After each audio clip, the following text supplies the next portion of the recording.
শুনুন শুনুন শুনুন, আজ অমাবস্যার রাত।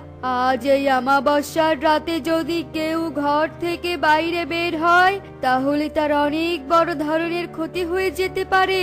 তাই আজকের রাতে কেউ ঘর থেকে বাইর হবেন না। শুনুন শুনুন শুনুন। হে কি, তুমি এসে গেছো? আর এত টাকা খরচ করে এতগুলো ফল কিনে আনার কি দরকার ছিল বলো তো?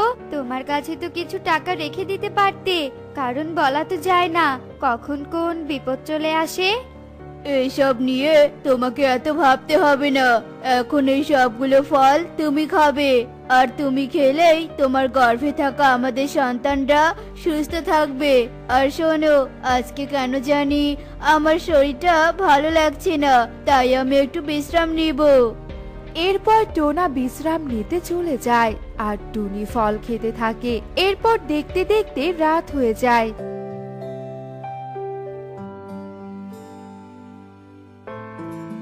আর রাত হতেই টোনা অনেক জোরে চিৎকার করতে থাকে।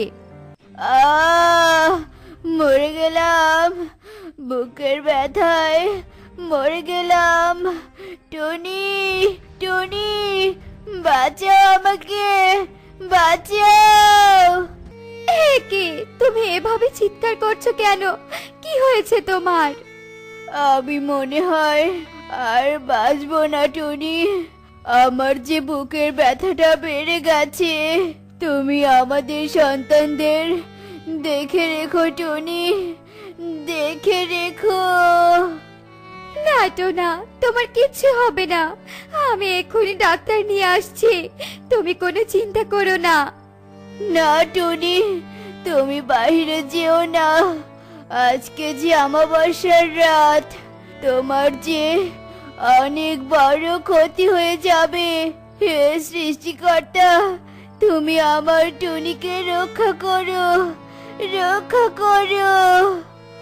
এরপর টনি টর্চ লাইট নিয়ে ডাক্তারের দোকানের দিকে চলে যায়। আর কিছু দূর যাওয়ার পর টুনি হঠাৎ অনেক অসুস্থ হয়ে যায় আর মাথা ঘুরে সেখানেই পড়ে যায়।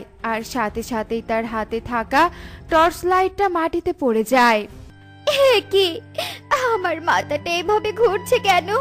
তবে কি আমার ডিম দেওয়ার সময় হয়ে গেছে? কিন্তু আমি এখন কোথায় ডিম দিব? চারদিকটা এত অন্ধকার হয়ে আছে যে আমি সামনে কিছুই দেখতে পাচ্ছি না।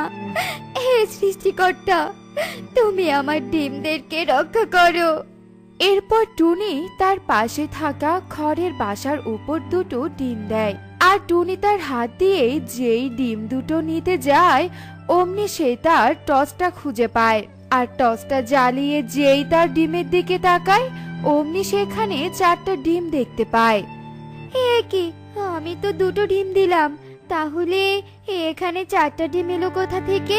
তবে কি এই খড়ের বাসাটায় কেউ থাকে আর সে এখানেই দুটো ডিম দিয়েছিল?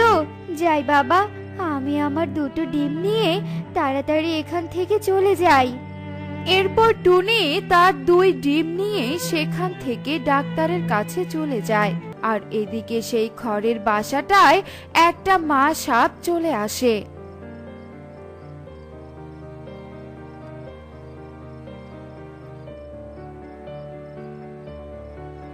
শোনো টুনি, আমি টোনাকে ইনজেকশন দিয়ে দিয়েছি, তাই টোনাকে নিয়ে আর কোনো ভয় নেই। কিন্তু আমার তো তোমাকে নিয়ে চিন্তা হচ্ছে, কারণ তুমি আজকের এই অমাবস্যার রাতে গর্ভবতী অবস্থায় ঘরের বাহিরে গিয়েছিলে, আর বাহিরে গিয়ে ডিমও দিয়েছো। নিজের খেয়াল রেখো টুনি। আমি তাহলে আজ আসি। তোমাকে আমি কতবার করে বললাম তুমি ঘরের বাহিরে বের হইও না, কিন্তু তুমি আমার কোনো কথাই শুনলে না। আজ যদি তোমার কিছু হয়ে যেত তাহলে আমি কি নিয়ে বাঁচতাম বলো তো? ভয় পেও না তো, দেখতে পাচ্ছ না আমার কিছু হয়নি। আর সৃষ্টিকর্তার আশীর্বাদে আমাদের 2 ডিমেরও কোনো ক্ষতি হয়নি। অনেক রাত হয়েছে, এখন এত চিন্তা না করে বিশ্রাম করো। এরপর টোনা ও টুনি ঘুমিয়ে পড়ে আর এভাবে সেই রাত কেটে যায়।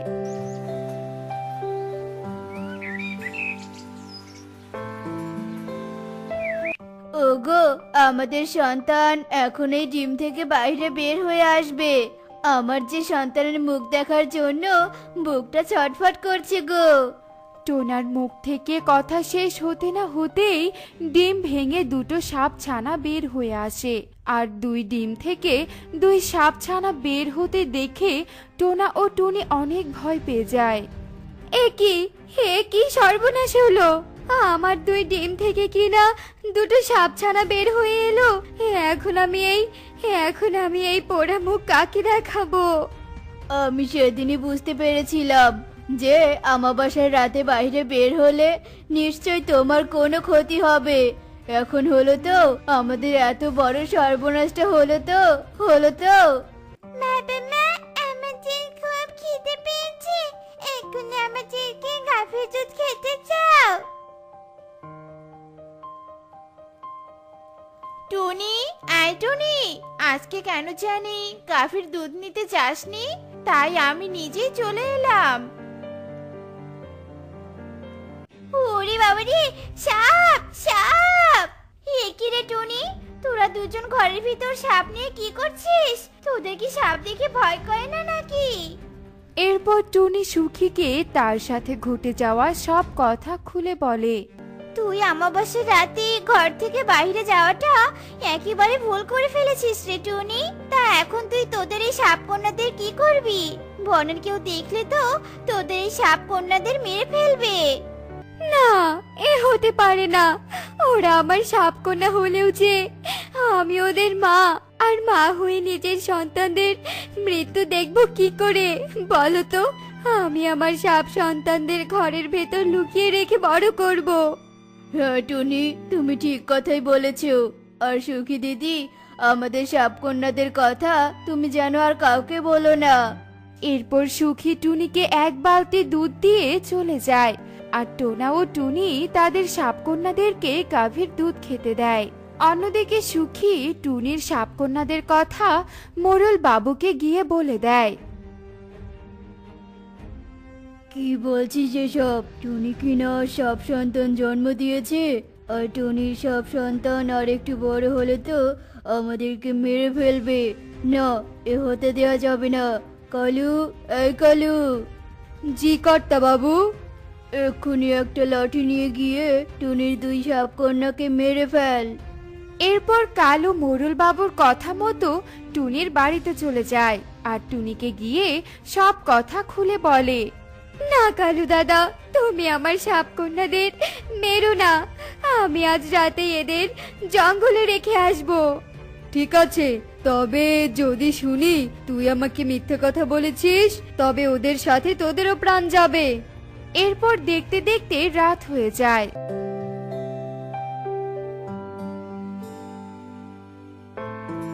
আর রাত হতেই টোনা ও টুনি তাদের সাপকন্যাদের জঙ্গলে রেখে আসতে চলে যায়। আমাদের তোরা মাফ করে দিস রে, আমরা তোদের মা বাবার আদর দিতে পারলাম না। কিন্তু আমি আমার মেয়েদেরকে মায়ের আদর দিব। তুমি আমার মেয়েকে আমার কাছে তুলে দাও টুনি, আর তুমি তোমার দুই মেয়েকে নিয়ে চলে যাও। এই যে এরা, আর এরাই হলো তোমার দুই মেয়ে। এসব তুমি কি বলছো? আমরা তো তোমার কথা কিছুই বুঝতে পারছি না। আমি বলছি, সেদিন ছিল আমাবাসার রাত। সেই দিনে তুমি মা সাপের বাসায় মাথা ঘুরে পড়ে গিয়েছিলে, আর সেই দিনই মা সাপের বাসায় ডিম দিয়েছিলে। কিন্তু তুমি তোমার নিজের ডিম না নিয়ে মা সাপের ডিম নিয়ে চলে গিয়েছিলে। কিন্তু তুমি এসব জানলে কিভাবে? কারণ আমি হলাম মা সাপের জাদুকরি বিড়াল। আমি অন্যের ঘটে যাওয়া অতীত বলে দিতে পারি। যেদিন মা সাপের দুই ডিম থেকে দুই পাখিছানা বের হয়, সেদিন মা সাপও অবাক হয়ে যায়। আর আমি নিজের জাদুবিদ্যার সাহায্যে মা সাপকে আসল রহস্যের কথা খুলে বলি। হ্যাঁ টুনি, আর আমার এই জাদুকরি বিড়ালটাই আজ আমাকে আমার সন্তানকে ফিরিয়ে দিয়েছে। শুধু তোমার নয়, তোমার এই জাদুকরি বিড়ালের জন্যই আমরা আমাদের দুই মেয়েকে ফিরে পেলাম। তোমাকে অনেক ধন্যবাদ জাদুকরি বিড়াল। এরপর মা সাপ তার দুই সাপকন্যাকে নিয়ে জঙ্গলের ভেতরে চলে যায়। আর টোনা ও টুনি তাদের দুই মেয়েকে নিয়ে তাদের বাড়িতে চলে যায়। কিছুদিন পর আমি ডিম দিব, অথচ আমার একটা বাড়ি নেই। ডিম দিলে তো কিছুদিন পর ডিম থেকে ছানা বের হবে, আর ছানাদের রেখে বনে খাবার খুঁজতেও যেতে হবে। ছানারা একা থাকবে, তখন যদি কোনো শিকারী পাখি আমার ছানাদের ক্ষতি করে, না না, একটা ভালো বাড়ি আমাকে বানাতেই হবে। যাই, বনের গভীর থেকে কিছু কাঠ খুঁজে নিয়ে আসি।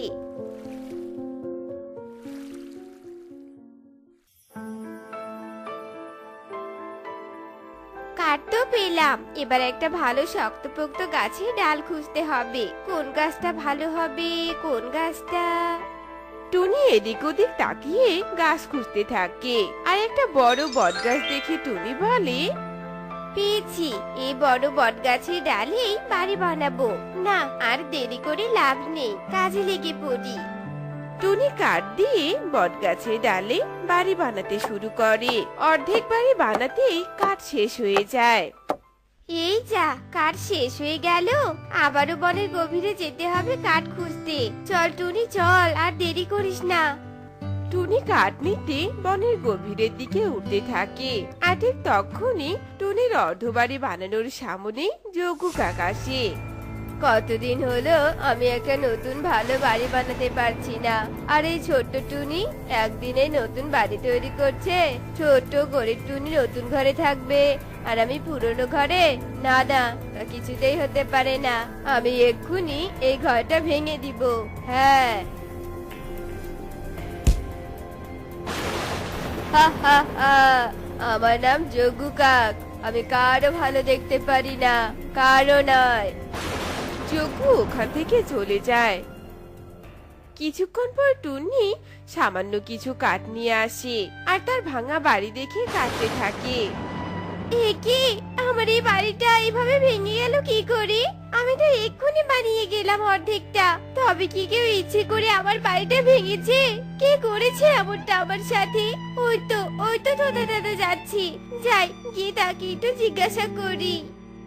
টুনি তোতার কাছে যায়।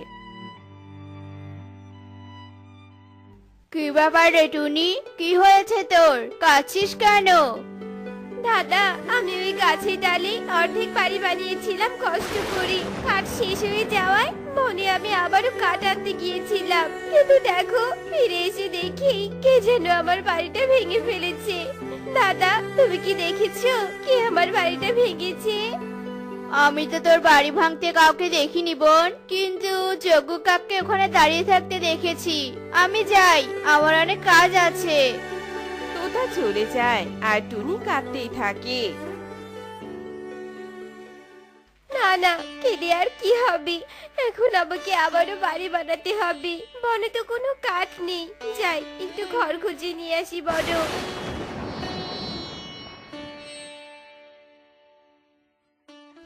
এই খড় দিয়ে আমি অনেক সুন্দর করে গাছের ডালে বাড়ি বানাবো, আর সেখানে ডিম দিব।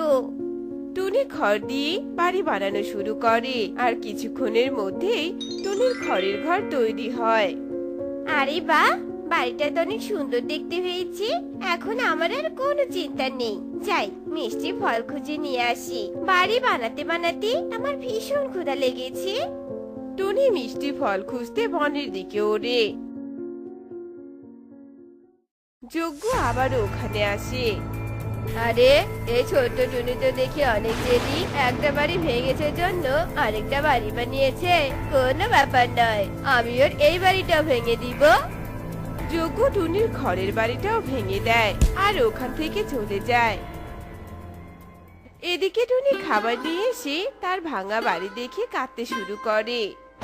এ কি, ঝড় নেই বাতাস নেই, আমার ঘরটা তবু ভাঙলো কি করে? হায় হায় রে, কে করছে আমার সাথে এমনটা? কে আমার এত বড় ক্ষতি করছে? কত কষ্ট করে আমি বাড়ি বানিয়েছি। টিয়ে দিদি, ও টিয়ে দিদি, কে আমার বাড়িটা ভাঙলো? তুমি কি কাউকে দেখেছো? কাউকে তো দেখিনি, তবে ওখানে যজ্ঞ দাঁড়িয়ে ছিল বোন। তার মানে ওই যজ্ঞই আমার বাড়িটা ভেঙেছে। আমি এক্ষুনি যাব ওর কাছে। যজ্ঞ দাদা, তুমি কাজটা ভালো করনি। পরপর দুবার আমার কষ্টের বাড়ি তুমি ভেঙে দিয়েছো। আমি তোমার নামে বনের মোড়লের কাছে বিচার দিব। চুপ কর বেয়াদব, তোর কাছে কি প্রমাণ আছে হ্যাঁ যে আমি তোর বাড়ি ভেঙেছি? প্রমাণ ছাড়া মোড়ল বিচার করে না। যা চলে যা এখান থেকে, আর যা বিচার দে। যজ্ঞ টুনিকে তাড়িয়ে দেয়। টুনি নদীর পাড়ে এসে কাঁদতে থাকে। অনেক কষ্ট করে আমি বাড়িটা বানিয়েছিলাম, এখন আমি কি করব? কোথায় ডিম দিব? আমার মাথায় যে কিছু আসছে না। তখনই নদীর পানি থেকে ঈগলের ছানা ইকড়ির চিৎকার ভেসে আসে। বাঁচাও, বাঁচাও আমাকে, মা বাবা বাঁচাও, আমি ভেসে যাচ্ছি, কে বাঁচাও, আমাকে সাহায্য করো, কে কোথায় আছো? আরে ছানাটা তো ভেসে যাচ্ছে। না না, এক্ষুনি আমার ওকে বাঁচাতে হবে।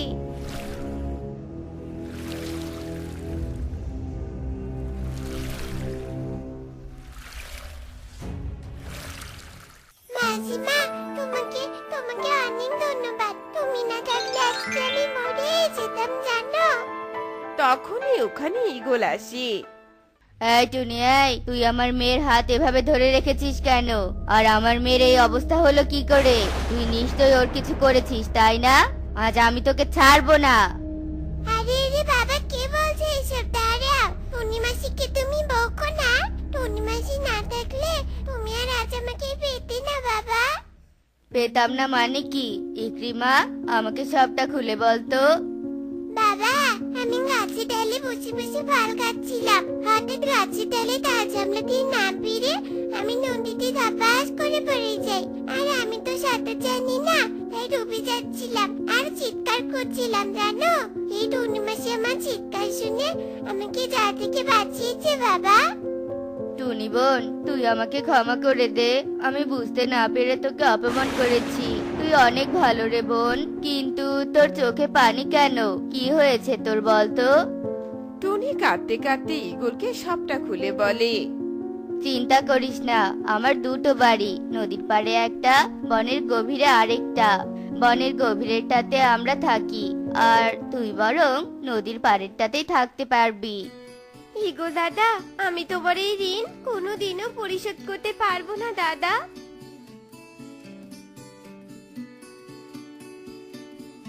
যা, এখন ওই বাড়িটাতে গিয়ে রেস্ট নে।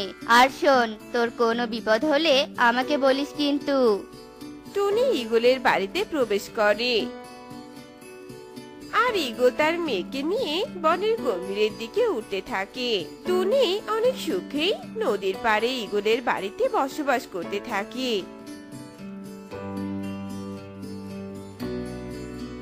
টুনি দুটো ডিম দেয় আর একদিন বলতে থাকে, আর কিছুদিনের মধ্যেই ডিম থেকে ছাড়া বের হবে। আজকে আমাকে অনেক দিনের খাবার সংগ্রহ করে রাখতে হবে ঘরে। যাই, আমি খাবার খুঁজতে যাই। টুনি খাবার খুঁজতে বনের দিকে উঠতে থাকে। এদিকে যোগু কাক টুনিকে উড়ে যেতে দেখে বলতে থাকে, এত বড় বাড়িটা টুনি আবারও বানিয়েছে, আজ তো আর ভাঙবো না, সোজা বাড়িটাই দখল করব। যোগু যোগু, দেরি করিস না, ভিতরে প্রবেশ কর তাড়াতাড়ি। যোগ্য ঘরের ভেতরে প্রবেশ করে আর দরজা লাগিয়ে দেয়।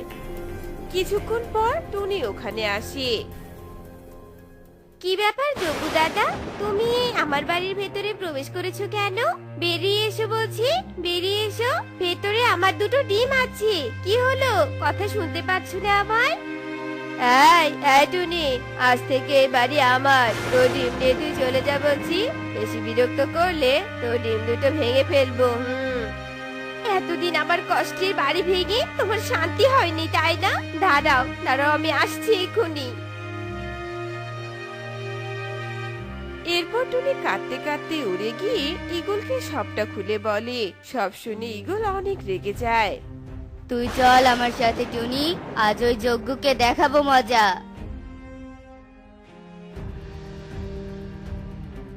শয়তান যজ্ঞ, আমার বোনের বাড়ি দখল করবি তাই না?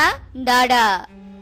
এই বলে ঈগল যজ্ঞের উপর আক্রমণ করে বসে আর যজ্ঞ আহত হয়ে সেখান থেকে ছুটতে পালিয়ে যায়। আর এরপর থেকে টুনি একাই ঈগলের বাড়িতে সুখে দিন কাটাতে শুরু করে। সবজি নিন গো, সবজি, তাজা তাজা সবুজ সবুজ সবজি। আমার ভেজাল মুক্ত সবজি খান আর সুস্থ থাকুন। আসুন আসুন, তাড়াতাড়ি নিয়ে যান, নয়তো আবার রোদে শুকিয়ে যাবে। আসুন আসুন, নিয়ে যান নিয়ে যান। দাও তো আমাকে 1 কেজি আলু, 1 কেজি বেগুন আর 1 কেজি কাঁচা মরিচ। এই নাও মাসি তোমার সবজি। এই নাও মা তোমার টাকা।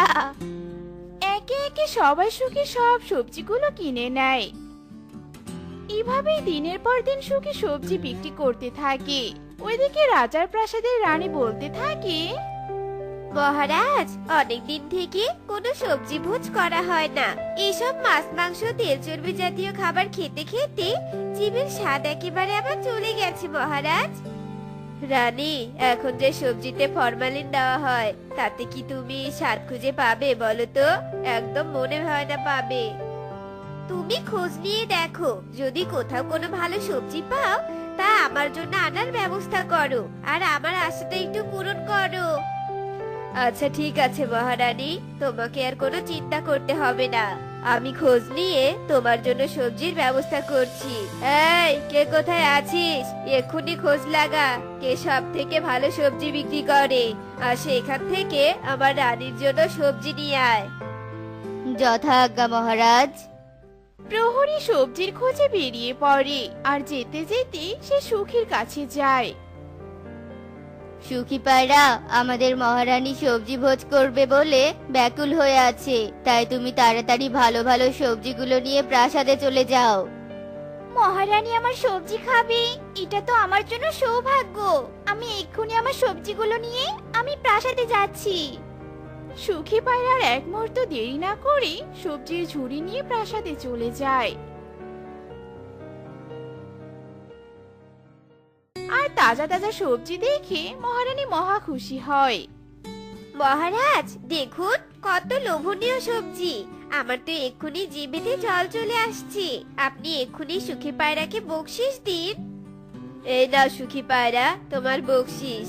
আর শোনো, এরপর থেকে রোজ মহারানীর জন্য সবজি দিয়ে যাবে, কেমন? যথাজ্ঞা মহারাজ। সুখী পায়রা আনন্দে গদগদ হয়ে টাকা নিয়ে সেখান থেকে চলে যায়। এখন থেকে আমি সব সবজি নিয়ে রাজার কাছে দিয়ে আসব, তাহলে আমি অনেক টাকা রোজগার করতে পারবো। আর সেই টাকা দিয়ে আমি অনেক সুন্দর করে একটা বাড়ি বানাবো, আর তারপর আমার মনের প্রিয় পাখি বান্টিকে বিয়ে করে নিব। সুখী মনের সুখে নিজের সবজির বাগানে গিয়ে সবজির পরিচর্যা করতে থাকে। এদিকে সেখানে বান্টি চলে আসে। সুখী, একা একা তুমি আর কত কাজ করবে বলো তো? এরপর তো তুমি অসুস্থ হয়ে পড়বে। তোমাকে তো কত করে বলেছি যে আমার কষ্টের ভাগ নাও তুমি। আমি তো বেকার ছেলে, তাই তোমাকে বিয়ে করতে ভয় পাচ্ছি গো। এখন আর তা নিয়ে কোনো চিন্তা করতে হবে না, আমি যে এখন অনেক টাকা রোজগার করি। চলো এখন আমরা বিয়ে করে ফেলি। তাহলে চলো। বান্টি সুখীকে নিয়ে মন্দিরে চলে যায় আর বিয়ে করে সুখীর বাড়িতে চলে আসে।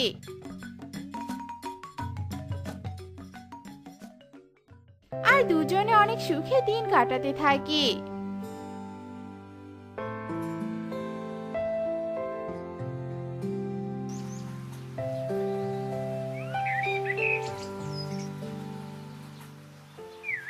বান্টি, আমার তো অনেক সবজি হয়েছে, চলো এবার এগুলো তুলে রাজাকে দিয়ে আসি। দাঁড়াও, আমি এক্ষুনি ঝুড়িগুলো নিয়ে আসছি।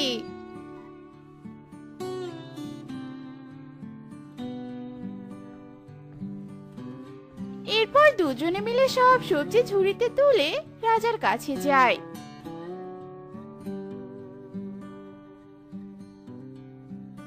আর রাজা খুশি হয়ে বলে, সুখী পায়রা, তোমার সবজি খেয়ে আমার রানী তো দেখছি অনেক সুস্থ সবল আর সুন্দরী হয়ে গেছে। আমি যদি আগে জানতাম তাহলে তোমার সবজি কিনে এনে আমি আমার রানীকে খাওয়াতাম, তাহলে আর আমার রানীর মুখে বয়সের ছাপ পড়তো না। সুখী, এখন থেকে আরো বেশি বেশি করে খাওয়ান, তাহলে মহারানী আর বুড়ি হবে না।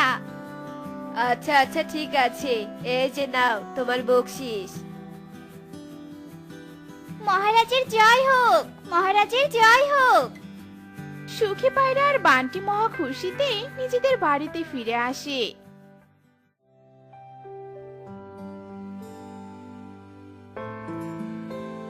এরপর বান্টি সুখী পায়রাকে বলে, জানো বউ, আমার মাথায় একটা বুদ্ধি এসেছে।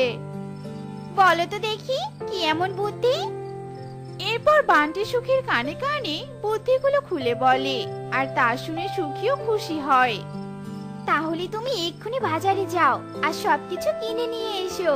এবার শুধু সকাল হওয়া বাকি, তাতে আমাদের সবজিগুলো অনেক বড় হয়ে যাবে আর আমরা অনেকগুলো টাকা পাবো। হা হা হা, হ্যাঁ হ্যাঁ।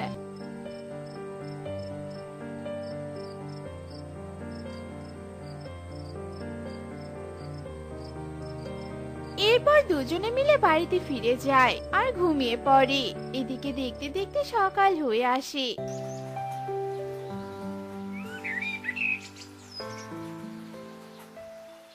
আর সুখীর বাগানে সব সবজিগুলো বড় হয়ে যায়। আর সুখী বরাবরের মতো সবজি নিয়ে রাজার কাছে যায়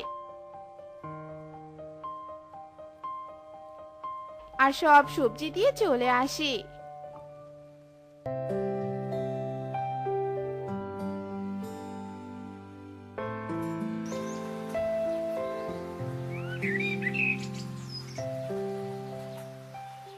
এদিকে ফরমালিন মেশানো সবজি খেয়ে মহারানী ভীষণ অসুস্থ হয়ে পড়ে।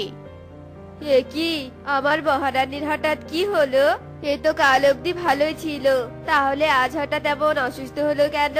কে কোথায় আছিস? তাড়াতাড়ি রাজবৈদ্যকে খবর দে, আমার রানী যে অসুস্থ হয়ে পড়েছে। আমি আমার রানীর কিচ্ছু হতে দিব না। যা, তাড়াতাড়ি যা তোরা। এরপর রাজবৈদ্যকে ডাকা হয় আর তিনি এসে মহারানীর পরীক্ষা নিরীক্ষা করে আর বলতে থাকে, মহারাজ, মহারানীর পরীক্ষা নিরীক্ষা করে আমি এটাই বুঝলাম যে মহারানী অতিরিক্ত ফরমালিন জাতীয় খাবার খেয়ে এমন অসুস্থ হয়ে পড়েছেন। মহারানী তো এমন কোনো খাবার খায়নি যাতে ও অসুস্থ হবে। আমার রানী তো পিওর সবজি খায়, তাহলে ফরমালিন কোথা থেকে এলো আর কোন খাবারেই বা এলো? ওরা যখন এসব কথা বলছিল তখনই সেখানে কালু কাক আসে। আমি বলছি মহারাজ, আপনি যাদের বিশ্বাস করে দ্বিগুণ টাকা দিয়ে সবজি কিনে নিতেন, তারা কাল রাতে অতিরিক্ত ফরমালিন মিশিয়ে জমিতে দিয়েছে, আর যার কারণে সব সবজি একদিনে বড় হয়েছে, আর তা খেয়ে মহারানী অসুস্থ হয়ে পড়েছে। আর এ সব কিছু আমি লুকিয়ে লুকিয়ে দেখেছি মহারাজ। এসব তুই কি বলছিস কালু? ওদের এত বড় সাহস! নিজের লোভের কারণে আমার রানীকে অসুস্থ করে ফেললো। হ্যাঁ, জানিস আমি ওদের ভালো ভেবেছিলাম আর বলেছিলাম এমন পিওর সবজি রোজ আমার রানীকে যেন ওরা দিয়ে যায়, আর ওরা এত বড় সর্বনাশ করেছে। ওদের আমি কিছুতেই ছাড়বো না। এই, কে কোথায় আছিস? ওদের ধরে নিয়ে এসে বন্দি করা হোক। এরপর রাজার কথায় প্রহরীরা লোভী সবজি ব্যবসায়ীকে ধরে নিয়ে আসে। মহারাজ, আমাদের ভুল হয়ে গেছে, আমরা আর কখনো এমন অন্যায় কাজ করব না। আমাদের কারাগারে বন্দি করবেন না মহারাজ, আমাদের ক্ষমা করে দিন, ক্ষমা করে দিন। রাজা তাদের কোনো কথাই শোনে না আর তাদের কারাগারে নিক্ষেপ করে। তুমি তো জানো আমার মা বাবা কেউ নেই, আমি একা।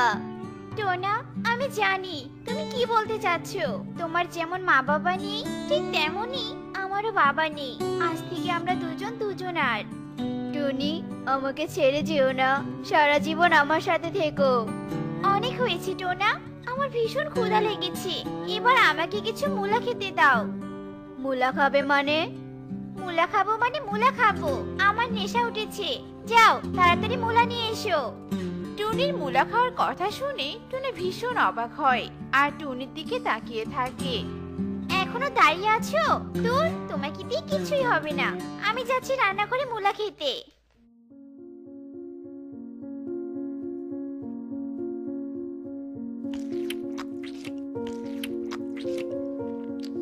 আহ, কি স্বাদ! মুলার এত স্বাদ কেন?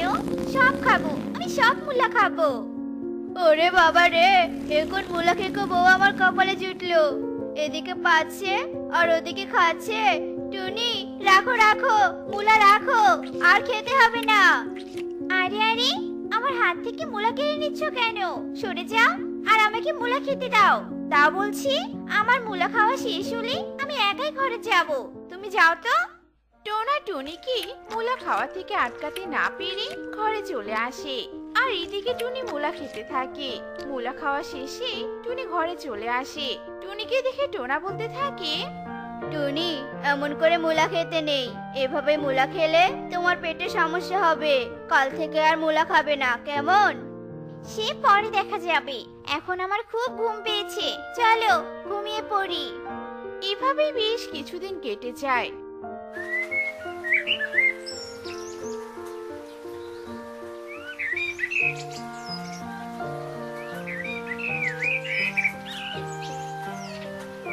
টোনা টুনি রকি নামে এক ছেলে সন্তানের জন্ম দেয়। একদিন সকালে টোনা বলে, টুনি, আমার কাজে যাওয়ার সময় হয়েছে, আমাকে তাড়াতাড়ি খেতে দাও তো।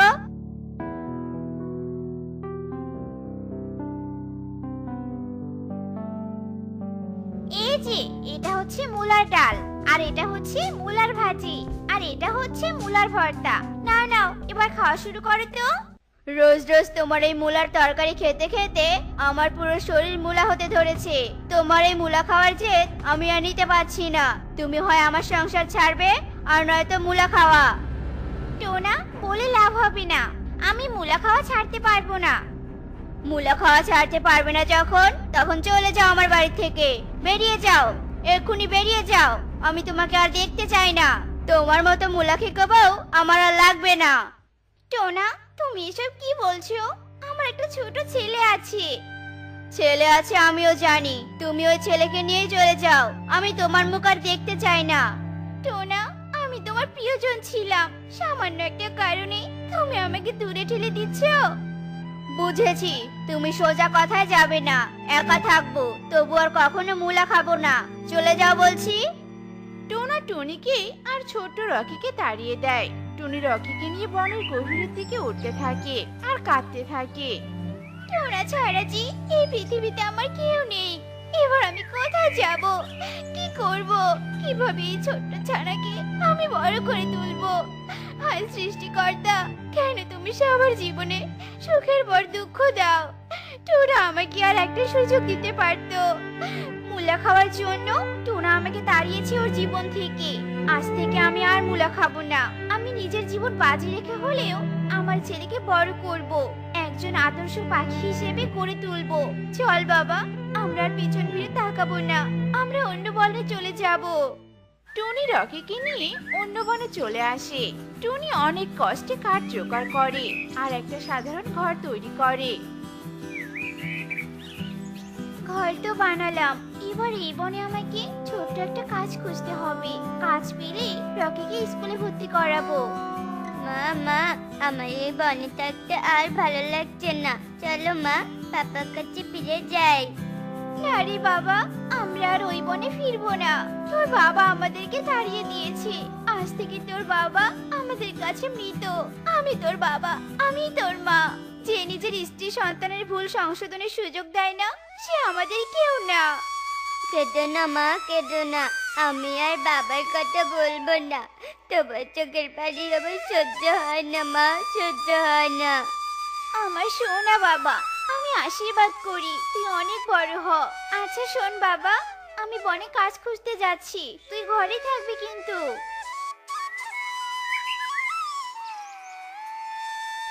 দিদি, আমি এই বনে প্রথম এসেছি। তোমার বাড়িটা অনেক বড়, আমাকে একটা কাজ দিবে গো? তোমার বাড়িতে আমি অনেক মনোযোগ দিয়ে কাজ করব। অন্য বন থেকে আসা পাখিদের আমি কাজ দেই না, দুদিন কাজ করে পালিয়ে যাবি। যা যা যা তো এখান থেকে, জ্বালাস না। দিদি, আমি অনেক অসহায়, আমাকে একটা ছোট কাজ দাও না গো। দিদি, আমি সব কাজ করতে পারি, যা বলবে তাই করব। দয়া করে একটা কাজ দাও দিদি। ঠিক আছে, কাজ দিব, তবে শোন, বেতন কিন্তু 500 টাকা, আর সারাদিন কাজ করতে হবে, কোনো খাবার দিতে পারবো না। রাজি থাকলে কাজে লেগে পড়। রাজি দিদি, বলো আমাকে কি কাজ করতে হবে? ওই যে রান্নাঘর, যা গিয়ে গাজরের হালুয়া রান্না কর, আর ভাত ডাল ভালো করে রান্না করবি। টুনি রান্নাঘরে গিয়ে রান্না করতে থাকে। এভাবেই বেশ কিছুদিন কেটে যায়।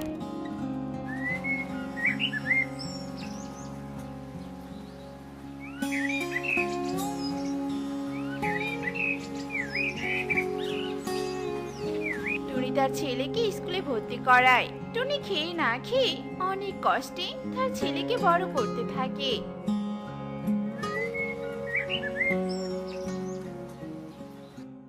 একদিন রাতে রকি তার মাকে জড়িয়ে ধরে আর বলতে থাকে, মা মা, আমি পারবো তো তোমার স্বপ্ন পূরণ করতে, তোমার কষ্ট দূর করতে। মা জানো, তোমার শুকনো মুখটা দেখলে না আমার অনেক কষ্ট হয়। হ্যাঁ বাবা, তুই পারবি, তোকে পারতেই হবে। শোন বাবা, কখনো ভেঙে পড়বি না, সবসময় মনে রাখবি 5 টাকা দামের কলম কিন্তু 5 কোটি টাকার চেক লেখার কাজে লাগে। তুই অনেক বড় চাকরি করবি। ঠিক আছে মা, ঠিক আছে, আমি তোমার স্বপ্ন পূরণ করবই করব। বড় চাকরি নিয়ে তোমাকে আমার রাজ্যের রানী করে রাখবো, কখনো কষ্ট পেতে দিব না মা। ঠিক আছে বাবা, অনেক রাত হয়েছে, এবার ঘুমিয়ে পড় তো, কাল আবার স্কুলে যেতে হবে। এভাবে আরো কিছুদিন কেটে যায়।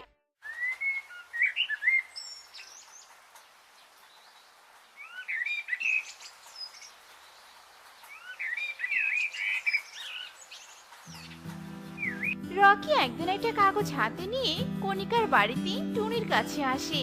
টুনি রকিকে দেখে বলতে থাকে, এ কি বাবা, তুই এখানে কেন? কি হয়েছে তোর? আর তোর হাতে এটা কি? মা, আমি বনের লেখাপড়া শেষ করেছি, পুরো বনে আমি প্রথম হয়েছি মা। সত্যি বলছিস? আজ আমি অনেক খুশি।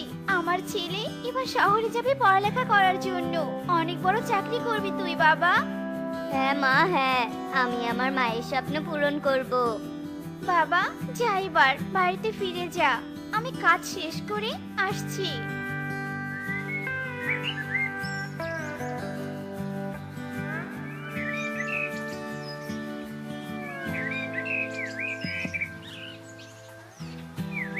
কয়েকদিনের মধ্যেই টুনি রকিকে শহরে পাঠায় উচ্চ শিক্ষার জন্য। শহরে রকি অনেক কঠোর পরিশ্রম করে। রকি শহরে লেখাপড়া শেষ করে একটা বড় চাকরি পায়। রকি বনে না এসে তার মাকে না জানিয়ে টুকি নামের একটা মেয়েকে বিয়ে করে নেয়। রকি তার স্ত্রী টুকিকে নিয়ে শহরে বাস করতে থাকে। একে দিদি, তুমি শহর থেকে কবে বনে এসেছো? আরে কবুতর, কি বলছিস? তোর মাথা ঠিক আছে তো? আমি তো শহরে যাইনি। শহরে যাওনি? তাহলে কি তোমার ছেলে রকি তোমাকে ছাড়াই বিয়ে করেছে? দিদি, তুমি কিছু জানো না? রকি বিয়ে করেছে মানে? না না, আমার ছেলে এমন করতেই পারে না। তোর কথা ভুল হচ্ছে রে। দিদি, আমি ভুল বলছি না, আমি শহর থেকে মাত্র বনে আসলাম। রকি 1 সপ্তাহ আগে বিয়ে করেছে। বিশ্বাস না হলে তুমি শহরে আগে গিয়ে নিজের চোখে দেখে আসতে পারো।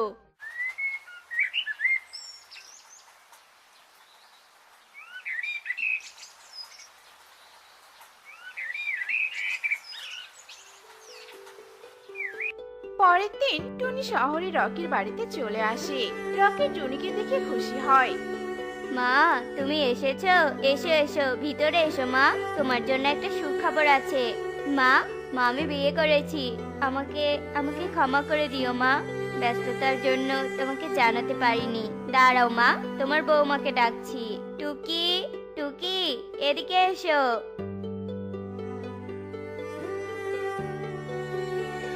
কি রাকি, তুমি আমাকে ডাকছো কেন? আর এই ভিখারিটা কে? একে ভিতরে নিয়ে এসেছো কেন? তাড়িয়ে দাও। টুকি, কি বলছো কি? তোমার শাশুড়ি হয়, মুখ সামলে কথা বলো, সম্মান করে কথা বলো। ক্ষমা করবেন মা, আমি চিনতে পারিনি। আরে মা, আপনি দাঁড়িয়ে আছেন কেন? আসুন ভিতরে বসুন। টুকি টুনিকে সোফায় বসায়। টুকি টুনিকে খেতে দেয়।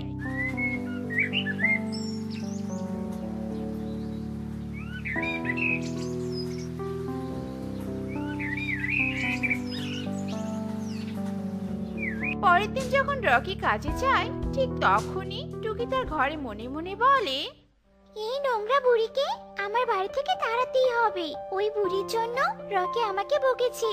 রকি আজ বাড়িতে আসলে মিথ্যে বানিয়ে বানিয়ে বলতে হবে। যেই কথা সেই কাজ। বিকেলে রকি বাড়িতে আসে। রকিকে দেখে টুনি বলতে থাকে, রকি জানো তোমার মা আজকে কি করেছে? তোমার মা আজকে আমার বান্ধবীদের সামনে আমাকে অপমান করেছে। তোমার মা বলেছে আমাকে এই বাড়ি থেকে তাড়িয়ে দিবে। আমি তোমাকে ভালোবাসি রকি। তুমি হয় তোমার মাকে তাড়াবে, আর নয়তো আমি আমার বাবার বাড়ি চলে যাব। এই বলে দিলাম আমি। কি আমার মা এসব বলেছে? ছি, আমার মা এত নিচু, তুমি কোথাও যাবে না। আমি মাকে তাড়িয়ে দিব। টুনি বাইরে থেকে সব কথা শোনে আর সবার আড়াল করে তার ঘরে চলে আসে। এদিকে রকি অনেক রেগে টুনির সামনে আসে আর কিছু বলার আগেই টুনি বলতে থাকে, রকি বাবা, আমার এখানে ভালো লাগছে না। আমি আজকেই বনে চলে যাব। তুই মন খারাপ করিস না বাবা। ঠিক আছে মা, সময় হলে আমি বনে গিয়ে তোমাকে দেখে আসবো। টুনি বনের দিকে উঠতে থাকে আর মনে মনে বলতে থাকে, রকি বাবা, আমি চাই তুই সুখে থাক। সারাটা জীবন তোর সুখের জন্য ব্যয় করতে চাই আমি। পৃথিবীতে সন্তানের সুখ যে পরম সুখ। সৃষ্টিকর্তা সুখে রেখো আমার ছেলেকে। টুনি বনে আসে। এদিকে রকি শহরে বেশ ভালোভাবে দিন কাটাতে থাকে, কিন্তু হঠাৎ করেই একদিন রকি অসুস্থ হয়ে পড়ে। উহ বাবা, পেটটা ব্যথায় মরে গেলাম গো। টুকি টুকি, আমাকে এক্ষুনি ডাক্তারের কাছে নিয়ে যাও। আর পারছি না টুকি। মিস্টার রকি, আপনার দুটো কিডনি নষ্ট হয়ে গেছে। খুব তাড়াতাড়ি কিডনি পরিবর্তন করতে না পারলে আপনার মৃত্যু ঘটতে পারে। হ্যাঁ, আপনাকে আজ থেকেই হাসপাতালে থাকতে হবে। আর একটা শেষ কথা, যত তাড়াতাড়ি সম্ভব ভালো কিডনির সন্ধান করুন। রকি, তুমি হাসপাতালে থাকো। আমার মাথা ঘুরছে। আমি বাসায় যাচ্ছি। তুমি চিন্তা করো না। আমি প্রতিদিন একবার করে হলেও তোমাকে দেখে যাব। এই বলে টুকি চলে যায়। রকি কাঁদতে থাকে। এভাবেই দুদিন কেটে যায়। একদিন ডাক্তার রকির কাছে আসে আর বলতে থাকে, মিস্টার রকি, আপনার ভাগ্য অনেক ভালো। একজন দাতা আপনাকে কিডনি দিতে চায়। কে সে ডাক্তার বাবু? নাম বলুন তার। সরি, আমরা তার নাম বলতে পারবো না। আপনি অপারেশনের জন্য তৈরি হন। ডাক্তার রকির অপারেশন করে। রকি সুস্থ হয়ে বাড়িতে ফিরে আসে। টুনি রকিকে বলতে থাকে, দেখলে রকি, দেখলে তোমার মায়ের ভালোবাসা। তোমার অসুস্থর কথা শুনে একবারও দেখতে আসলো না পর্যন্ত। আরো পাঠাবে টাকা তোমার মায়ের কাছে? আর 1 টাকাও পাঠাবো না। ছোটবেলায় আমার বাবা জীবিত থেকেও মারা গিয়েছিল, আর আজ আমার মা আমার কাছে জীবিত থেকেও মৃত। কখনো মায়ের কথা আমার সামনে বলবে না। রকি রাগে বাইরে চলে যায়। তখনই রকির সামনে কবুতর আসে। কবুতরকে দেখে রকি রেগে যায়।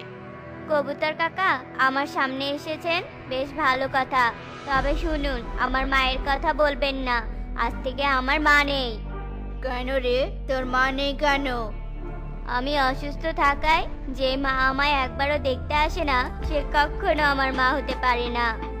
কে বলেছে তোকে দেখতে আসেনি? এই যে তুই বেঁচে আছিস, এটাই তো বড় কথা। বলছি, এই সব কিছু তোর মায়ের জন্য রে। ছোট থেকে অনেক কষ্ট করে তোকে বড় করেছে। জানিস সেদিন তোর মা কেন তোর বাড়ি থেকে বনে ফিরেছে? একমাত্র তোর সুখের জন্য। তোর শরীরে যে কিডনি আছে সেটা তোর মায়ের দান। তোকে কিডনি দিতে গিয়ে তার মৃত্যু হয়। কি কি কি বললে? মা আমাকে কিডনি দিয়েছে? কিন্তু কিন্তু মা তো আমাকে বলেনি মা আমাকে কিডনি দিয়েছে। বলেনি, কারণ তুই যদি না করে দিস। না, এ হতে পারে না, এ হতে পারে না। মা, তুমি আবারও আমাকে ঋণী করে দিয়ে চলে গেলে। ফিরে এসো মা, ফিরে এসো। তোমাকে আর কষ্ট পেতে দিব না মা, আর না। তোমাকে বলা কথা আমি রাখতে পারলাম না মা, পারলাম না রাখতে। তোমাকে আমার রাজ্যের রানী করে রাখতে পারলাম না। এখন কেঁদে লাভ নেই রে বাবা। সময় থাকতে মূল্য দিতে হয়, বুঝলি? চল, বনে তোর মায়ের সৎকার করাতে হবে। মা, আমি আর শহরে যাব না। তোমার এই কুড়ে ঘরেই থাকবো, তোমার স্মৃতি স্মরণ করে। মা, ও মা, তোমার কিচ্ছু হবে না মা, কিচ্ছু হবে না, আমরা তোমার কিচ্ছু হতে দিব না। তোমাকে তোমাকে সুস্থ করে তুলবো আমরা। তুমি তুমি একদম কষ্ট পাবে না মা। মারে, আমার আমার আর সময় নেই। আমি তোদের পাশে আর থাকতে পারবো না। তোদের বড় হওয়া দেখতে পারবো না। শোন সোনারা, তোরা যেদিন ডিম হয়ে পৃথিবীতে এসেছিলি সেদিন তোদের বাবা শহরে মারা যায়। বনের পাখিরা না বুঝে আমাকে অপমান করে আর তোদের ভিত্তিহীন বলে। তোরা তোরা আমাকে ক্ষমা করে দিস। না মা, না, ই হতে পারি না মা। উমা, মাগো, ও মাগো, আমাদের ছেড়ে যেও না মা, আমাদের ছেড়ে যেও না। তোমাকে ছাড়া আমরা কি করে থাকবো? সৃষ্টিকর্তা, ও সৃষ্টিকর্তা, কেন গো, কেন আমাদের মাকে কেন কেড়ে দিলে? কেন কেড়ে দিলে? মা, ওঠো না মা, তাকাও, আমাদের দিকে তাকাও মা। দেখো তোমার সোনারা কত কাছে। মা গো। তিন কন্যা অনেক কাঁদে। কিছুক্ষণ পর টুকি বলতে থাকে, বোনেরা, আর কাঁদিস না, অনেক হয়েছে। চল, এবার মাকে সৎকার করাতে হবে। কাঁদলে মায়েরা তো কষ্ট পাবে রে, কষ্ট পাবে। দিদি, দিদি ঠিক বলেছে। চলো বনের পাখিদের দিকে নিয়ে আসি। বনের পাখিদের ডাকলেও কেউ আসবে না, কারণ ওরা আমাদের ঘৃণা করে। দিদি চলো, আমরা আর দেরি না করি।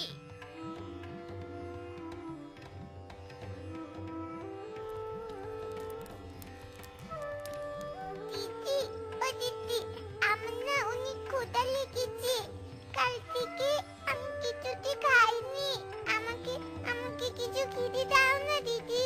ক্ষুধায় তো আমার পেট অনেক ব্যথা করছে। বোন, আমার ঘরে তো কোনো খাবার নেই। তুই একটু কষ্ট করে ঘুমানোর চেষ্টা কর। আমরা কালকে খাবার খাবো, তুই কষ্ট পাস না। দিদি, ও দিদি, মাকে জড়িয়ে ধরে না ঘুমালে না আমার না ঘুম আসে না। মা, ও মা, তুমি ফিরে এসো মা। আর কাঁদিস না, লক্ষ্মী সোনা বোন আমার। তুই আমাকে জড়িয়ে ধরে ঘুমিয়ে পড়।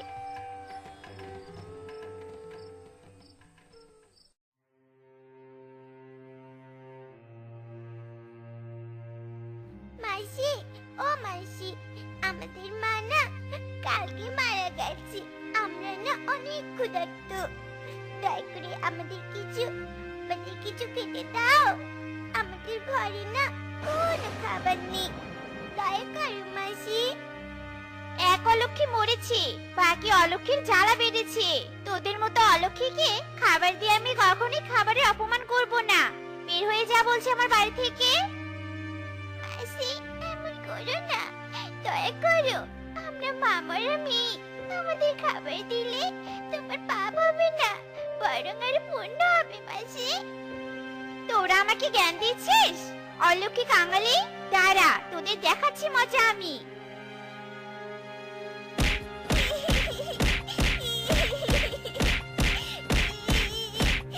মাসি, ও মাসি, এই বাড়ির বিনিময়ে হলেও আমাদের কিছু খেতে দাও, খেতে দাও। বাসি পচা খাবার হলেও হবে মাসি। আমরা যে খুব ক্ষুধার্ত, আর পাচ্ছি না গো। খিদের জ্বালা সহ্য করতে আর পাচ্ছি না। বাসি পচা খাবার কুকুরকে দিব, তবু তোদের দিব না, বুঝেছিস? দূর হ বলছি। এইভাবে বনের পাখিদের কাছে ওরা খাবার চায়, কিন্তু কেউ ওদের কোনো খাবার দেয় না, বরং সবাই দূর দূর করে তাড়িয়ে দেয়। তিন কন্যা একটা গাছের নিচে বসে অনেক কাঁদে। আমি মনে হয় মরে যাব দিদি। আবার তো খেয়ে দিল না। এবার দয়া করে তোমরা আমাকে কিছু ঘাস পাতা এনে দাও তো। আমি তো খিদের জ্বালা সহ্যই করতে পারছি না। এ কি তিন কন্যা, তোরা কাঁদছিস কেন? কি হয়েছে তোদের? তোদের বাবা মা কোথায়? আর এই মেয়ে, এই তুমি ঘাস খাচ্ছ কেন? কি হয়েছে বলো আমাকে। টুকি কাঁদতে কাঁদতে তোতাকে সব খুলে বলে। সব শুনে তোতার চোখ দিয়ে পানি পড়তে থাকে। ইস, তোদের সত্যি অনেক দুঃখ। আজ থেকে তোরা আমার সাথে থাকবি, আমার বাড়িতে। তোরা আর একা নোস, আমি আজ থেকে তোদের বাবা। চল আমার সাথে আমার বাড়িতে চল।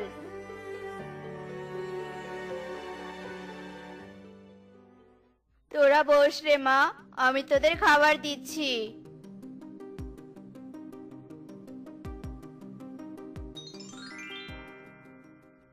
বাবা, তোমার বাড়িতে আর কেউ থাকে না? তুমি কি একা থাকো? হ্যাঁ রে মা, আমি একা থাকতাম, কিন্তু আজ থেকে আমি একা নই। আমার 3 মেয়ে আমার সাথে আছে। কালকে আমি তোদের স্কুলে ভর্তি করাবো। তোরা অনেক বড় হবি। তোদের যারা অবহেলা করেছে তাদের দেখিয়ে দিবি। আমার মতো তোদের স্বপ্নকে আমি ভেঙে দিতে দিব না। রাত হয়েছে, এবার চল গিয়ে ঘুমিয়ে পড়তো তোরা। তিন কন্যা ঘুমিয়ে পড়ে। পরের দিন তোতা তিন কন্যাকে আরএস স্কুলে ভর্তি করায়। তোতা তিন কন্যাকে অনেক আদর যত্ন করতে থাকে। এইভাবে বেশ কিছুদিন কেটে যায়। এই তোতা, শুনলাম তুই নাকি ওই অলক্ষী টুনি তিন কন্যা লালন পালনের দায়িত্ব নিয়েছিস, আবার ওদের নাকি স্কুলেও ভর্তি করিয়েছিস। ঠিকই শুনেছেন মোড়ল মশাই। ঠিকই শুনেছিস। এমন কোনো মহৎ কাজ করিসনি যে বুক ফুলিয়ে বলতে হবে। আজ থেকে তোর কাজ বন্ধ। ওই তিন কন্যাকে তাড়িয়ে দিলেই আমার এখানে কাজ করতে পারবি, নয়তো নয়। এমন করবেন না মোড়ল মশাই, ওরা অনেক অসহায়, আর অসহায়দের সাহায্য করা মহৎ কাজ। দয়া করে আমাকে কাজ থেকে বের করে দিবেন না মোড়ল মশাই, তাহলে ওই মা মরা 3 কন্যার স্বপ্ন ভেঙে যাবে। দয়া করুন মোড়ল মশাই। আবেগের বস্তা খুলে বসেছে। আমি তোর কোনো আবেগীয় কথা শুনতে চাই না। চলে যা তো, যা এখান থেকে, দূর হ। 3 বেলা ঠিক করে খেতে পারে না, সে কিনা আবার অলক্ষী মেয়েদের শিক্ষিত বানাবে। যত সব ফালতুর দল। শুনুন মোড়ল মশাই, টাকার জোরে মাটির উপর ফুল বাগান বানানো যায়, কিন্তু নিজের মনে নয়। আমি ভিক্ষা করে হলেও 3 কন্যাকে শিক্ষিত করে তুলবো, আর সবাইকে দেখিয়ে দিব যে অবহেলিতরাও প্রতিষ্ঠিত হতে পারে।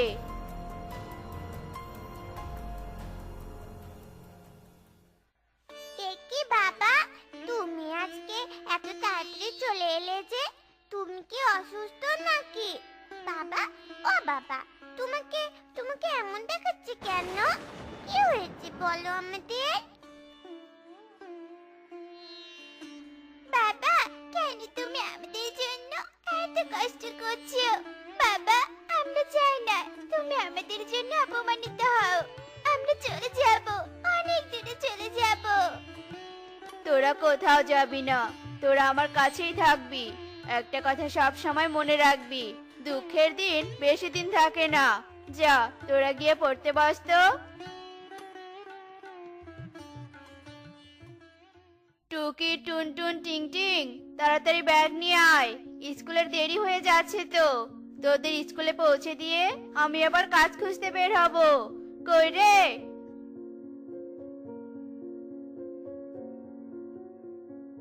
কি ব্যাপার তোতা দাদা, এই 3 কন্যার মায়ের সাথে তোমার কি কোনো অবৈধ সম্পর্ক ছিল নাকি যে 3 কন্যার দায়িত্ব নিলে? দেখো দিদি, এমন। থাক থাক, আর কোনো কথা ঢাকতে হবে না। তোমাদের দুঃখ দেখে আমার খুবই করুণা হচ্ছে। আহারে বেচারা। দিদি, অন্যের দুঃখ দেখে খুশি হতে নেই, বুঝলে? কাল হয়তো এই খুশি তোমার দুঃখে পরিণত হতে পারে। এই চল তোরা।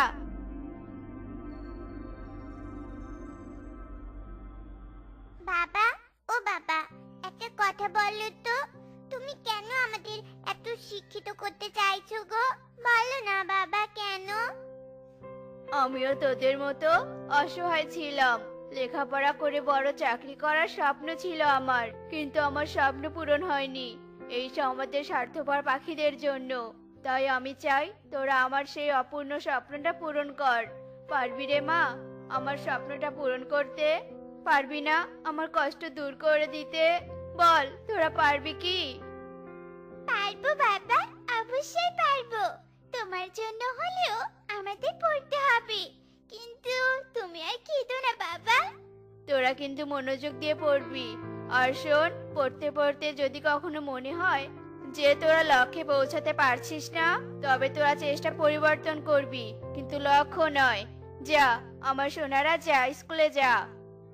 বাবা, ও বাবা, তুমি শুধু আশীর্বাদ করো বাবা। আমরা তোমার মুখ উজ্জ্বল করেই ছাড়বো। এইভাবে আরো বেশ কিছুদিন কেটে যায়।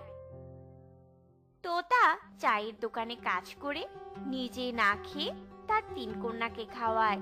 3 কন্যার লেখাপড়ার খরচ চালায়। বনের পাখিরা তোতাকে দেখে তিরস্কার করতে থাকে। একদিন যজ্ঞ তোতাকে বলে, তোতা, তোর কষ্ট আর বনের পাখিদের অপমান অবহেলা দেখে তোর জন্য না আমার অনেক কষ্ট হচ্ছে রে। আমি বলি কি, তুই ওই অলক্ষী 3 কন্যাকে আমার হাতে তুলে দে। আমি ওদের শহরে পাচার করে যে টাকা পাবো তার অর্ধেক তোকে দিব। তখন তুই অনেক ধনী হবি, আর বনের কেউ তোকে অপমান করবে না। যা বলেছিস সেটা আর দ্বিতীয়বার উচ্চারণ করবি না। এরা আমার স্বপ্ন, আমার কন্যা। আমার জীবন দিয়ে হলেও আমি এদের রক্ষা করব, বড় করব, বুঝেছিস? বেয়াদব শয়তান, এক্ষুনি আমার সামন থেকে চলে যা বলছি। আর শোন, আমার মেয়েদের কিছু হলে আমি তোকে ছাড়বো না, এই আমি বলে দিলাম। এইভাবে আরো কিছুদিন কেটে যায়। তোতা নানা প্রতিকূল পরিবেশের মুখোমুখি হয়, তবুও সে হাল ছাড়ে না। তার মেয়েদের বনের শিক্ষা শেষ করে শহরে উচ্চশিক্ষার জন্য পাঠিয়ে দেয়। তোতার মেয়েরা শহরে বেশ মনোযোগ দিয়ে লেখাপড়া করে। এদিকে বনে হঠাৎ করে মহামারী রোগ দেখা দেয়। বনের পাখিরা বমি, পেট ব্যথায় আক্রান্ত হয়ে মারা যেতে থাকে। একদিন টুকি টুনটুন শহর থেকে উচ্চশিক্ষা গ্রহণ করে বনে ফিরে আসে। এ কি আমার সোনারা, তোরা এসেছিস? আজ আমি অনেক খুশি। তোরা আমার স্বপ্ন কি পূরণ করতে পেরেছিস? বল। হ্যাঁ বাবা, পেরেছি। আমি বড় ডাক্তার হয়েছি, টুনটুন শিক্ষিকা, আর তোমার ছোট মেয়ে পুলিশ অফিসার হয়েছে বাবা। আজ আমি সফল বাবা, আমি পেরেছি তোদের মাধ্যমে আমার স্বপ্ন পূরণ করতে। আমার চেষ্টা বৃথা যায়নি। বাবা, আসার সময় শুনলাম বনে নাকি মহামারী দেখা দিয়েছে। বাবা, তুমি যদি অনুমতি দাও তাহলে আমি বনের সকলের বিনা পয়সায় চিকিৎসা করাবো। মারে, এটা তো বেশ ভালো কথা। আমি চাই যোগ্যতার অভিজ্ঞতা তোরা সব সময় কাজে লাগা। যা মা, তোরা তাড়াতাড়ি গিয়ে সবাইকে সেবা প্রদান কর। টুকি বনে বেরিয়ে পড়ে। টুকি অসুস্থ পাখিদের চেক আপ করে আর ব্যাগ থেকে ঔষধ বের করে অসুস্থ পাখিদের খাইয়ে দেয়। টুকির ঔষধে বনের সব পাখিরা নিমেষেই সুস্থ হয়ে যায়। টুকি মা, আমি তোকে কি বলে ধন্যবাদ দিব আমার জানা নেই। তোর জন্য আজ আমার মেয়েটা মৃত্যুর হাত থেকে বেঁচে গিয়েছে। না জেনে তোদের অনেক অপমান করেছি। তুই আমাকে ক্ষমা করে দে মা, ক্ষমা করে দে। তোমার অপমানে আমরা কিচ্ছু মনে করিনি, বরং তোমার অপমানের জন্য আজ আমরা সফল হতে পেরেছি। আমি আসি, কেমন? অন্যদিকে যজ্ঞ মোড়ল ঈগলের কন্যা ইকরিকে নিয়ে সকলে চোখের আড়ালে নদীর পাড়ে আসে। এই নদী পার হতে পারলেই ইকরিকে শহরে বিক্রি করে দিব, আর আমি অনেক টাকার মালিক হব। হা হা হা হা হা। আমার অনেক দিনের স্বপ্ন পূরণ হবে। কি যে খুশি লাগছে।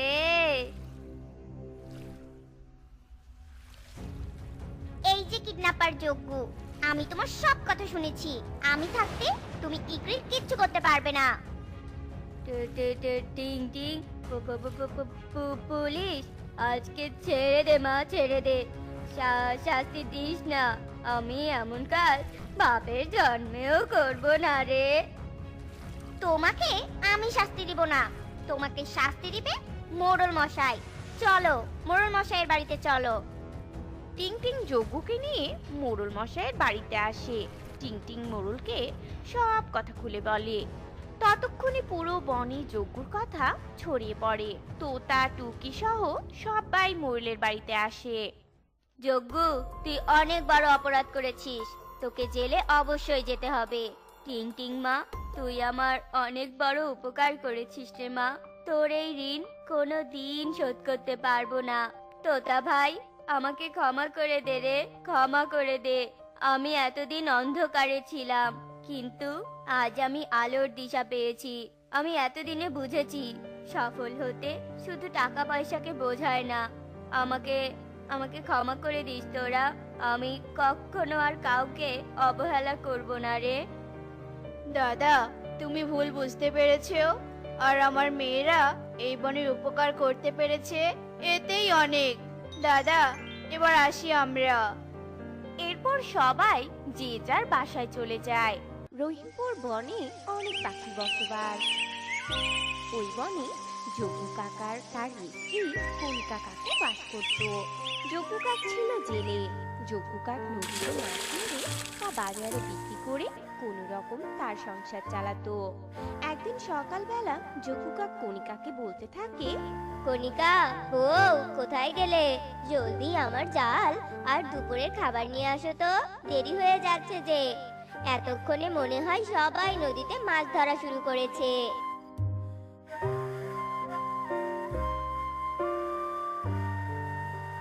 তোমার দেরি হলেই বাকি আর না হলেই বাকি। তুমি তো প্রতিদিনই খালি হাতে বাড়ি ফিরে আসো। তোমার সাথে বিয়ে হয়ে আমি আমার শাড়ি সর্বনাশ করে ফেলেছি। আমার শখ আহ্লাদ সব ধুয়ে মুছে নদীতে ফেলে দিয়ে এসেছি। শখ করা তো দূরের কথা, দুবেলা ঠিক মতো খাবারই খেতে পারি না। আমার এসব জ্বালা আর ভালোই লাগে না।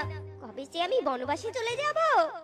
আহা বউ আমার, এমন করে কেঁদো না বউ। আমি যে তোমার কান্না সহ্য করতে পারি না গো। হয়েছে হয়েছে, চুপ করো। আমাকে যদি এতই ভালোবাসো তাহলে আর খালি হাতে ফিরে আসতে না। আর শোনো, ঘরে কোনো খাবার নেই, মাছ মেরে বাজারে বিক্রি করে সেই টাকা দিয়ে চাল ডাল কিনে আনবে, কেমন? ঠিক আছে বউ, দাও দেখি চালটা।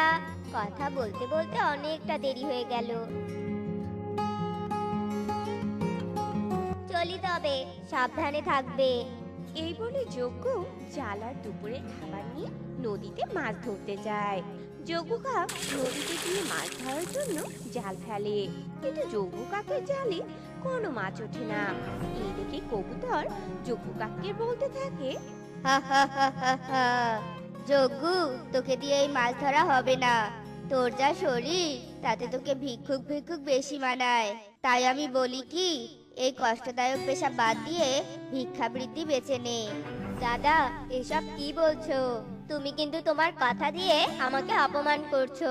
তুমি জানো না কাউকে অপমান করা পাপ? বাবা, আজ তো দেখি চোরের মুখে নীতি কথা ফুটেছে। তা বেশ মজা লেগেছে তোর এই কথা শুনে। এই বলে কবুতর ওখান থেকে চলে যায়। আর যজ্ঞ আগের মতো নদীতে জাল ফেলতে থাকে, কিন্তু কোনো মাছ না পেয়ে যজ্ঞ কাক বলতে থাকে, না, আর জাল ফেলা যাবে না। সন্ধ্যা হয়ে এসেছে, এখন আমাকে বাড়ি ফিরতে হবে। আজকে তো কোনো মাছই পেলাম না। এরপর যজ্ঞ কাক খালি হাতে বাড়ি ফিরে আসে।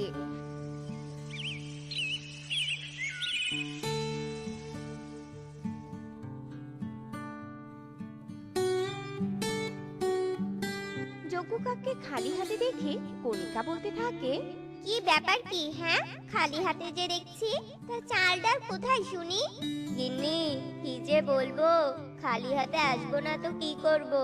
আমি যে আজও কোনো মাছ পাইনি। কোনো মাছই পাওনি? খুব সহজ করে তো বলে দিলে। কেমন জেলে তুমি? হ্যাঁ, মাছ ধরতে পারো না তো জেলে হয়েছো কিসের জন্য? ঘরে কোনো খাবার নেই, আমি অনাহারে থাকতে পারবো না, এই আমি বলে দিলাম। এমন রাগ করে না সোনা বউ আমার। পানির তলের মাছ যদি আমার জালে না ওঠে তাহলে আমি কি করব?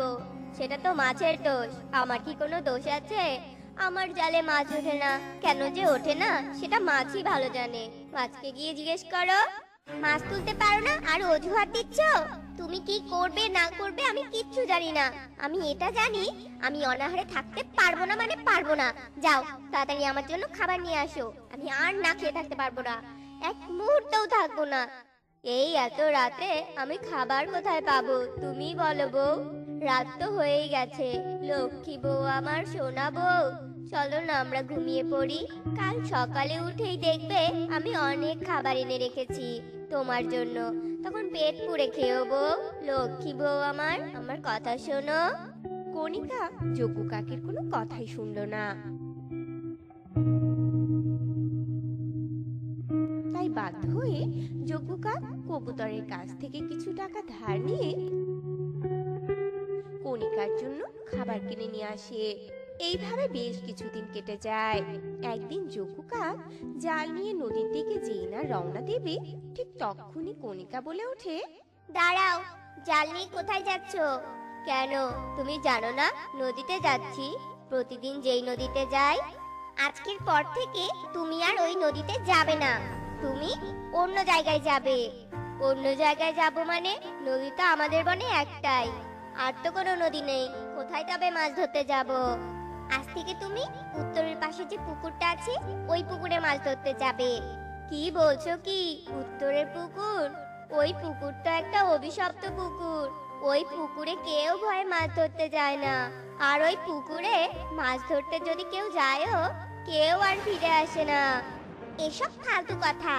ওই পুকুরে কেউ যায় না মানে ওখানে মাছ গজগজ করছে। আমি আর কোনো কথাই শুনতে চাই না। তুমি যদি ওই পুকুরে মাছ ধরতে না যাও, তাহলে আমি কালকেই বাবার বাড়ি চলে যাব।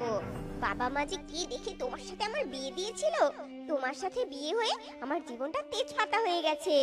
আমি তোমাকে বলেছি তুমি যাবে মানে যাবে। হয়েছে হয়েছে, তুমি আমাকেই মারার প্ল্যান করছো সেটা আমি জানি।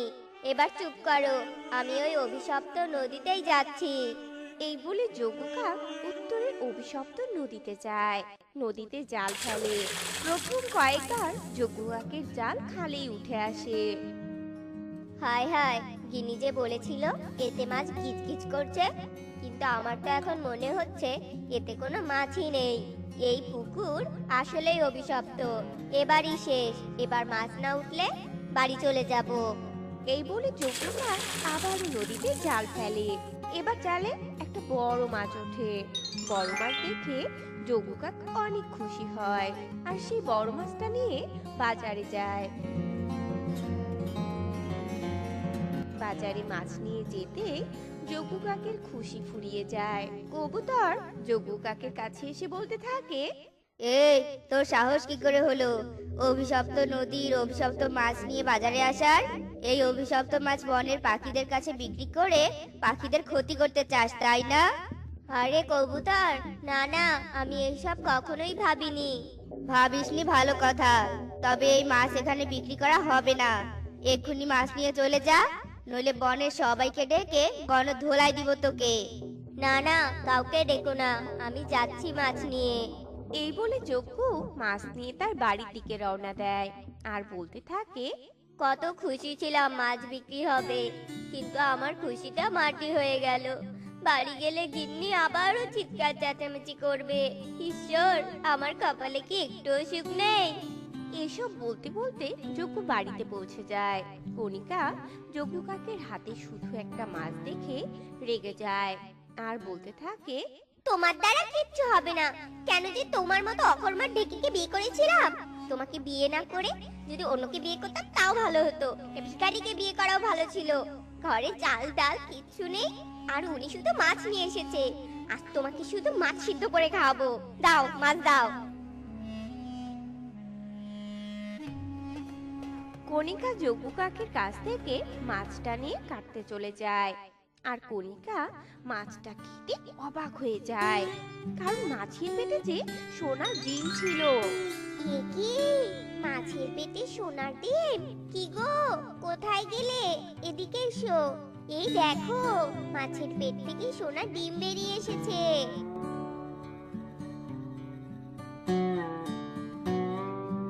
কি বলছো কি? সত্যি? কই দেখি দেখি। হায় হায় হায়, এ তো দেখি সত্যি সোনার ডিম। ঈশ্বর এতদিনে আমাদের দিকে মুখ তুলে তাকিয়েছে গো। আমরা ধনী হয়ে গেলাম, আমাদের এবার আর কোনো কিছুর অভাব থাকবে না। যাও যাও, তাড়াতাড়ি এগুলো শ্যাকরার কাছে বিক্রি করে আসো তো। কণিকার কাছ থেকে সোনার ডিম নিয়ে যজ্ঞ শ্যাকরার কাছে বিক্রি করে অনেক টাকা পায় আর খরচ করে বাড়িতে নিয়ে আসে। পরের দিন যজ্ঞ কাক সেই লোভে লোভে আবারও সেই অভিশপ্ত পুকুরে যায় মাছ ধরতে। যজ্ঞ কাক আজকে ওই পুকুর থেকে একটা মাছ পায়। যজ্ঞ কাক মাছ পেয়ে সোজা বাড়ি চলে আসে। আজকেও মাছ পেয়েছো? দাও দাও, কেটে সোনাগুলো বের করে নেই।